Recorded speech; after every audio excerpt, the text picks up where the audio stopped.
काने मी 2014मध्ये बी production complete केले आणि सध्या मी reliable autotech private limited Chakan डिव्हिजनसाठी काम करतो ॲज अ एक्झिक्युटिव्ह परचेस. कॉलेजबद्दल बोलायचं झालं म्हणजे मला अजूनही माझा पहिला दिवस आठवतो कॉलेजचा, की मी सुद्धा मेकॅनिकल इंजिनिअरिंगला ॲडमिशन घेण्यासाठी उत्सुक होतो.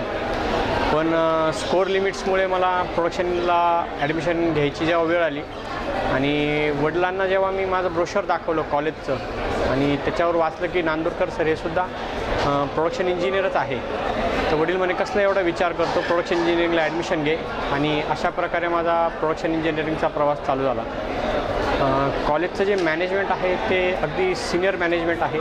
विद्यार्थ्यांचं सगळ्या प्रकारची काळजी कशी करावी, विद्यार्थ्यांनी त्यांच्या करिअरचा ग्रोथ कसा करावा या दृष्टीने सगळ्या डेव्हलपमेंटच्या स्कीम ही कॉलेज पूर्ण करते. प्रोडक्शन इंजिनिअरिंग डिपार्टमेंट हे स्वतः एक नाविन्यपूर्ण डिपार्टमेंट आहे. एक युनिव्हर्सिटीत फक्त 3च कॉलेजला प्रोडक्शन इंजिनिअरिंगची ब्रांच आहे, त्याच्यामुळे काहीतरी तरी नक्की वेगळं असणार प्रोडक्शन इंजिनिअरिंगला.